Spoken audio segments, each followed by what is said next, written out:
Vehicles of today normally use a clutch to transmit power produced by the engine to the gearbox. The vast majority of cars and motorcycles rely on dry friction clutches, which will be explained in this animation. One of its components is the flywheel. The flywheel is connected to the engine through the crankshaft.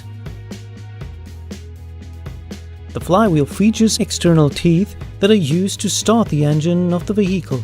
When the car key is turned, the engine is started with the help of a pinion and the battery.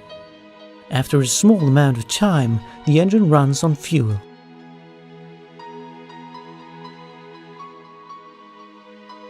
The flywheel is equipped with a friction surface. The clutch disc has friction surfaces too.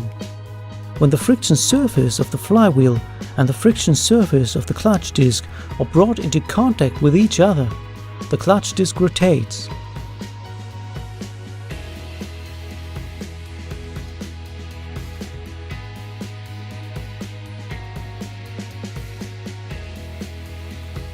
The clutch disc is made of several components, of which the important ones are the hub, which is riveted to the disc with a cover plate, and the friction material installed on both sides.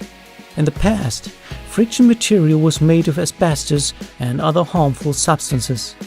Today, friction surfaces are made of ceramics and substances that provide a high coefficient of friction. In general, cars for daily use are equipped with clutches that feature springs to damper shatter, to achieve an easy operation and to reduce the impact to the gearbox at the engagement. The clutch disc is connected to the gearbox through the gearbox shaft.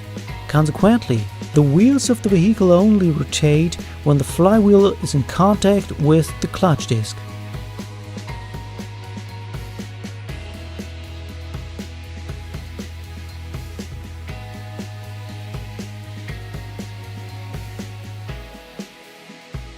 The pressure plate is needed for engaging and disengaging the clutch disc. The pressure plate is riveted to the flywheel. As a result, the pressure plate rotates when the flywheel rotates. Let's take a closer look in order to see what happens in this important component. A clutch release bearing is positioned in front of a diaphragm spring.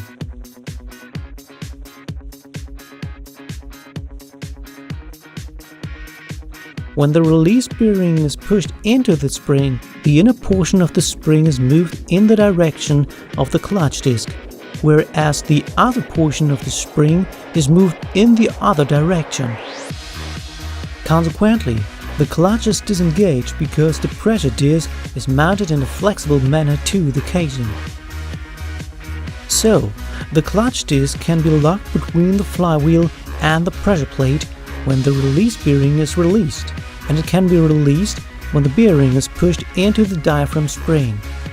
The mechanical energy produced by the engine is transmitted to the gearbox when the clutch release bearing is released and the clutch disc is engaged.